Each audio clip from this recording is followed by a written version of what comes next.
La Renaissance a vu la création d'une Kabbale chrétienne. De quoi s'agit-il?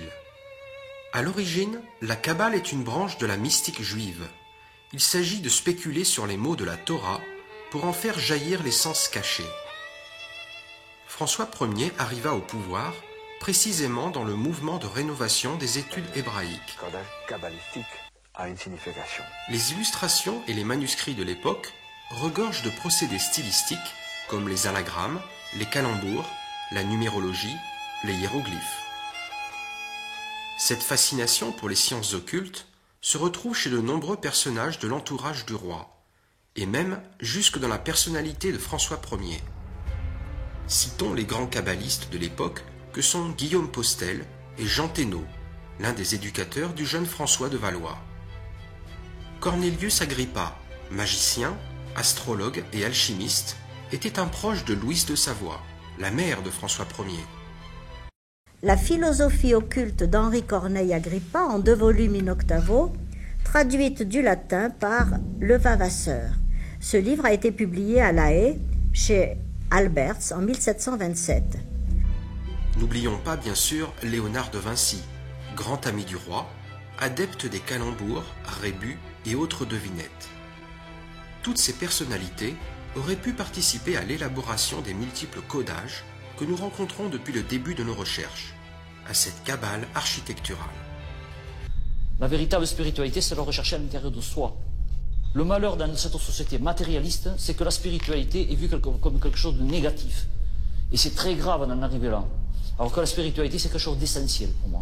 Toutes les dimensions sacrées, il y a celle-là ici, bon, évidemment c'est le point culminant de l'Aude, bon, c'est devenu le symbole, voilà. Ce qui va se passer ici, les autorités vont paniquer, c'est certain. Les autorités qu'on a, elles comprennent rien à la spiritualité, d'accord? Elles sont totalement dans le matérialisme et elles veulent tout contrôler. Donc là, il y a là aussi une réflexion à avoir là-dessus. Là, en fait, on se trouve dans la grotte de ce qu'on appelle la grotte des Capitaines, parce qu'en fait, elle se retrouve juste derrière le hameau des Capitaines. On peut parler de Jules Verne dans son bouquin de Clovis d'Ardentor. On parle du capitaine Bugarache, du capitaine et de tout son travail aussi dans le monde de l'intraterre, en fait, dans le monde de l'Agartha, en fait. Avec Clovis d'Ardentor, on va trouver des personnages tels le capitaine Bugarache. Ça ne s'invente pas. Jules Verne qui choisit pour un de ses personnages le nom de Bugarache. Jules Verne n'a pas pu l'inventer. Il l'a entendu, il l'a vu. Ou peut-être le lui a-t-on glissé et suggéré. Bon, déjà, Jules Verne est un visionnaire, ça fait pas longtemps d'un doute. Des choses qui sont un peu étranges. Alors c'est sûr qu'il y a une société savante qui pouvait être à la pointe du progrès. Mais par exemple, quand il parle de la Terre à la Lune, il parle de l'antigravité. Parce qu'on constate que quand il se retrouve dans l'obus, eh bien, il faut... La question qu'on peut se poser, c'est comment il pouvait le savoir. Dans le sens où personne ne l'avait fait avant lui. C'était seulement une déduction. La deuxième chose, quand dans le Nautilus, il parle du scaphandre autonome, c'est bien sûr il en parle, sauf que ça a été découvert par Cousteau. Et la question peut encore se poser, soit il avait inventé ça lui-même, sans penser que c'était possible, soit il l'a peut-être vu quelque part, entendu quelque part, ressenti quelque part. Alors effectivement, quand il parle de son roman, où il parle du Bugarache, ou en tout cas il fait le lien avec le capitaine qui s'appelle Bugarache, la question qu'on peut se poser, c'est pourquoi il a choisi ce nom-là. Sur les romans de Jules Verne, qui à mon sens sont des romans qui contiennent des parcelles de connaissances, peut-être d'initiation, de connaissances, c'est certain. On peut qu'en trouver extrêmement curieux que Jules Verne parle de Clovis d'Ardentor. Le prénom de Clovis n'est pas quelque chose qui est très couru, sauf à une époque, nos premiers rois. Donc déjà, ce clin d'œil. Ensuite, d'Ardentor. D'Ardentor qui pourrait être l'or ardent. Je pense que ça serait de bon ton de citer 2 autres ouvrages de Jules Verne qui sont souvent laissés pour compte dans cette affaire, c'est Voyage au centre de la Terre, et ensuite un autre qui s'appelle Le Voyage à reculons. Jules Verne parle de centre, il nous dit, c'est un centre d'intérêt, c'est le cœur des choses. Et on peut imaginer que Jules Verne nous dit, si vous êtes au bon endroit, au bon moment, eh bien peut-être qu'une porte entre deux dimensions va s'ouvrir. Et là, évidemment, plein dans le Bulgarache. C'est un livre qui s'adresse aux initiés. Les résonances avec le Bulgarache RM, le château, supposent que l'on utilise quelque chose qu'on appelle la langue des oiseaux, c'est-à-dire qu'on joue sur les mots. Alors la langue, bien sûr, est utilisée par les alchimistes depuis la nuit des temps, mais seulement par les alchimistes, on peut dire par tous les cherchants. C'est la manière d'entendre les mots autrement. Ceux qui nous transmettaient ça, c'était les trouvères. Les trouvères, c'est les 3 fois vers. Alors pourquoi 3 fois? Et je vais commencer donc cette explication, c'est que tout ce qui est autour de nous, on appelle ça la matière. Mais nous, aujourd'hui, on va entendre l'âme, matière. 1 tiers d'âme et 2 tiers d'autre chose. Par conséquent, 3 passages. Et c'est pour ça qu'ils sont 3 fois. Donc ces 3 passages, bien sûr, quand on aura fait ces 3 passages, on pourra trépasser, à condition qu'on ne trébuche. Et pour ce faire, on sera un apprenti sage. Et si l'apprentissage fait ces 3 passages, alors évidemment, il aura trouvé cette vérité, c'est-à-dire cette quête. C'est bien ce que Jésus a dit. De même que Jonas est resté 3 jours et 3 nuits, de même le Fils de l'homme restera 3 jours et 3 nuits. Je vous le demande, regardez ça. Est-ce la même chose? Est-ce la même chose? Suite à une vidéo où tu nous as expliqué les 3 matrices, tu as précisé que ce dessin, ce schéma existait dans toutes les traditions. Alors il nous est arrivé de suite une question. Quels sont les équivalents de ces 3 matrices dans les grandes traditions, notamment en Chine et dans l'islam? Je répondrai tout de suite dans l'islam, qui est une des 3 traditions du livre, et que la Bible contient ces 3 matrices d'un bout à l'autre, et dans tous les mythes bibliques et dans l'histoire des Hébreux. Donc c'est très simple. En Chine, ils sont appelés champs de cinabre. Le cinabre étant un or liquide, symbolisant le feu divin qui vient visiter ces 3 matrices et qui vient les féconder. Champ de cinabre pelvien, champ de cinabre thoracique et champ de cinabre crânien. Voilà ce que je peux dire. Et dans toutes les autres traditions, je me souviens en Amérique latine avoir travaillé avec des personnes qui connaissaient parfaitement bien. Ils l'appelaient, comme nous, matrice d'eau, matrice de feu et matrice du crâne. En général, c'est ce mot-là qui est employé dans presque toutes les traditions. Par rapport à l'islam, j'ai eu la curiosité de rechercher sur Internet. Et dans une sourate du Coran, il est dit d'Allah qu'il connaît le secret des matrices. Voilà. Ouais. Le secret des matrices, c'est tout à fait connu dans le Coran aussi. C'est évident. Voilà. Merci de ta réponse.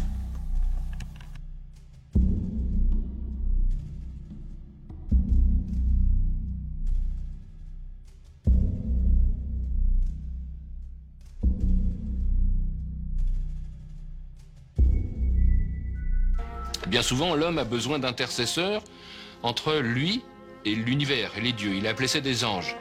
Mais on va chercher en je. Donc on voit où ils sont. Et quand on fait le lien entre l'intérieur et l'extérieur, alors c'est ce qu'on appellera un archange. L'archange, évidemment. Et à ce moment-là, les deux vont se réunir. 2 ne faisant 1, c'est le bi-1. Vous voyez, je n'ai fait qu'utiliser des mots, j'oserais dire des mots communs, comme 1, pour décrire, décrypter, c'est-à-dire sortir de la crypte, sortir de la tombe, sortir de l'intérieur de la terre, du vitriol de tout à l'heure, bien pour trouver les secrets. Et les secrets, c'est là où ça se crée, bien sûr. Et c'est pourquoi les lieux sont sacrés, comme le pic du Bulgarache, parce que si c'est sacré, ça crée. Donc ça, c'est la première manière d'entendre cette langue des oiseaux. Alors évidemment, je vous entends bondir tout de suite, parce qu'on dit, oui, mais il fait en français, ça marche. Et à l'époque, eh bien, les gens parlaient en grec, en latin, ou d'autres langues. Eh bien, ça marche dans toutes les langues, évidemment. Par exemple, en anglais, qui est une langue un peu plus synthétique, eh bien, la voix que les anglo-saxons, c'est plutôt une voix de chevalerie. D'ailleurs, la Graal, eh bien, la quête des chevaliers. Artus, par exemple, chevalier de la table ronde. Eh bien, quand on dit à quelqu'un en anglais, réveille-toi le matin, on fait wake up. Mais nous, on va entendre way que le chemin de la coupe. C'est quand même bien la quête du Graal, surtout si le soir on lui a dit sois un bon chevalier. Good night, vous l'entendez comme vous voulez. Le soir on lui dit sois un bon chevalier, le matin on le réveille sur le chemin de la coupe. Évidemment, on se quête. Alors, la beauté n'est vraie que si elle est complète, bien sûr. Donc c'est bien la quête de l'unité. Et d'une langue très ancienne qui serait à l'origine de toutes les langues de la planète. Il est souvent question, dans diverses traditions, d'un langage mystérieux appelé langue des oiseaux. Désignation évidemment symbolique, car l'importance même qui est attribuée à la connaissance de ce langage, comme prérogative d'une haute initiation, ne permet pas de l'apprendre littéralement. C'est ainsi qu'on dit dans le Coran, et Salomon fut l'héritier de David, et il dit « Ô homme, nous avons été instruits du langage des oiseaux, et comblés de toutes choses. » Ailleurs, on voit des héros vainqueurs du dragon, comme Siegfried, dans la légende nordique, comprendre aussitôt le langage des oiseaux, et ceci permet d'interpréter aisément le symbolisme dont il s'agit. En effet, la victoire sur le dragon a pour conséquence immédiate la conquête de l'immortalité, figurée par quelques objets dont ce dragon défendait l'approche. Et cette conquête de l'immortalité implique essentiellement la réintégration au centre de l'état humain, c'est-à-dire au point où s'établit la communication avec les états supérieurs de l'être. C'est cette communication qui est représentée par la compréhension du langage des oiseaux. Et en fait, les oiseaux sont pris fréquemment comme symbole des anges, c'est-à-dire précisément des états supérieurs.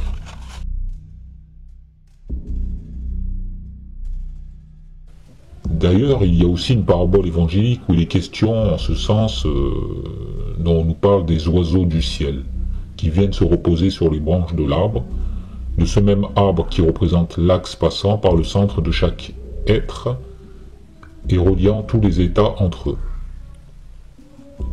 Dans le texte coranique que nous avons reproduit ci-dessus, le terme es-safat est considéré comme désignant littéralement les oiseaux, mais comme s'appliquant symboliquement aux anges, el malaïka. Et ainsi le premier verset signifie la constitution des hiérarchies célestes ou spirituelles. Le second verset exprime la lutte des anges contre les démons, des puissances célestes contre les puissances infernales, c'est-à-dire l'opposition des états supérieurs et des états inférieurs. Et c'est dans la tradition hindoue, la lutte des Devas contre les Asuras, et aussi suivant un symbolisme tout à fait semblable à celui auquel nous avons affaire ici, le combat du Garuda contre le Naga, dans lequel nous retrouvons du reste le serpent ou le dragon. Garuda est l'aigle et ailleurs il est remplacé par d'autres oiseaux tels que l'ibis, la cigogne, le héron, tout ennemi et destructeur des reptiles. Enfin, dans le troisième verset, on voit les anges réciter le dhikr, ce qui, dans l'interprétation la plus habituelle, est considéré comme devant s'entendre de la récitation du Coran. Non pas, bien entendu, du Coran exprimé en langue humaine, mais de son prototype éternel inscrit sur la table gardée, qui s'étend des cieux à la terre comme l'échelle de Jacob, dont à travers tous les degrés de l'existence universelle. De même, dans la tradition hindoue, il est dit que les Devas, dans leur lutte contre les Asuras, se protégèrent par la récitation des hymnes du Veda, et que c'est pour cette raison que les hymnes reçurent le nom de Chandas, mot qui désigne proprement le rythme. La même idée est d'ailleurs contenue dans le mot dhikr, qui dans l'ésotérisme islamique s'applique à des formules rythmées correspondant exactement au mantra hindou. Formule dont la répétition a pour but de produire une harmonisation des divers éléments de l'être et de déterminer des vibrations susceptibles, par leur répercussion à travers la série des états en hiérarchie indéfinie, d'ouvrir une communication avec les états supérieurs, ce qui est d'ailleurs, d'une façon générale, la raison d'être essentielle et primordiale de tous les rites. Nous sommes ainsi ramenés directement, comme on le voit, à ce que nous disions au début sur la langue des oiseaux, que nous pouvons appeler aussi la langue angélique, et dont l'image dans le monde humain est la langue rythmée, car c'est sur la science du rythme, qui comporte d'ailleurs de multiples applications, que se basent en définitive tous les moyens qui peuvent être mis en œuvre pour entrer en communication avec les états supérieurs. C'est pourquoi une tradition islamique dit qu'Adam, dans le paradis terrestre, parlait en vers, c'est-à-dire en langage rythmé. Il s'agit ici de cette langue syriaque, dont nous avons parlé dans nos études précédentes sur la science des lettres, et qui doit être regardée comme traduisant directement l'illumination solaire et angélique telle qu'elle se manifeste au centre de l'état humain. C'est aussi pourquoi les livres sacrés sont écrits en langue rythmée, ce qui, on le voit, en fait tout autre chose que de simples poèmes au sens purement profane que veut y voir le parti pris antitraditionnel des critiques modernes. Et d'ailleurs, la poésie, originairement, n'était point cette vaine littérature qu'elle est devenue par une dégénérescence qui explique la marche descendante du cycle humain. Et elle avait un véritable caractère sacré. On peut dire que les arts et les sciences ne sont devenus profanes que par une telle dégénérescence qui les a dépouillés de leur caractère traditionnel et par la suite de toute signification d'ordre supérieur. On peut en retrouver des traces jusqu'à l'Antiquité occidentale classique où la poésie était encore appelée langue des dieux, expression équivalente à celle que nous avons indiquée puisque les dieux, c'est-à-dire les devas, sont comme des anges, la représentation des états supérieurs. En latin, les vers étaient appelés carmina, désignation qui se rapportait à leur usage dans l'accomplissement des rites, car le mot carmen est identique au sanskrit karma, qui doit être pris dans son sens spécial d'action rituelle.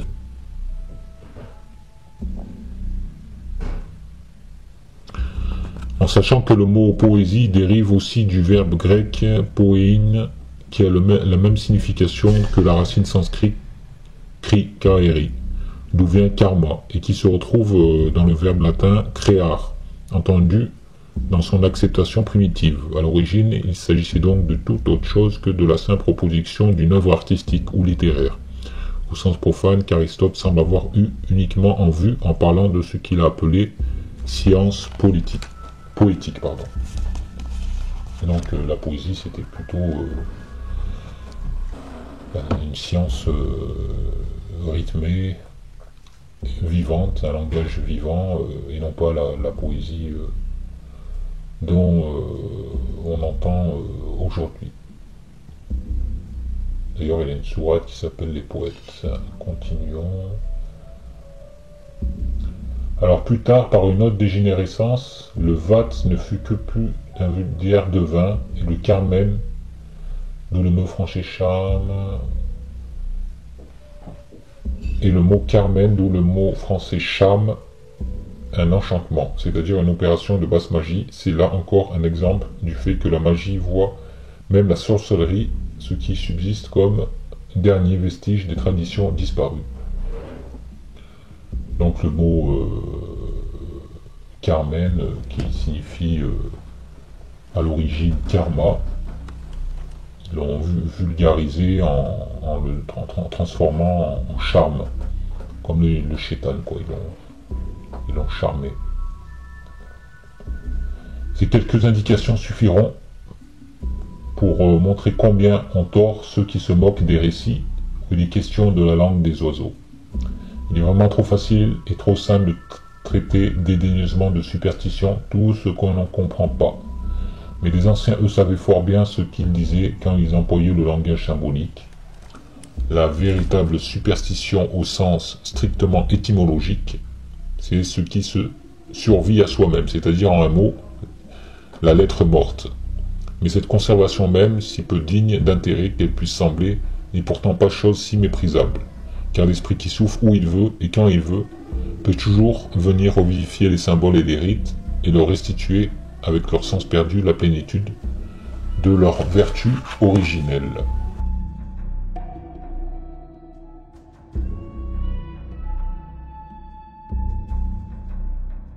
La tour de l'horloge.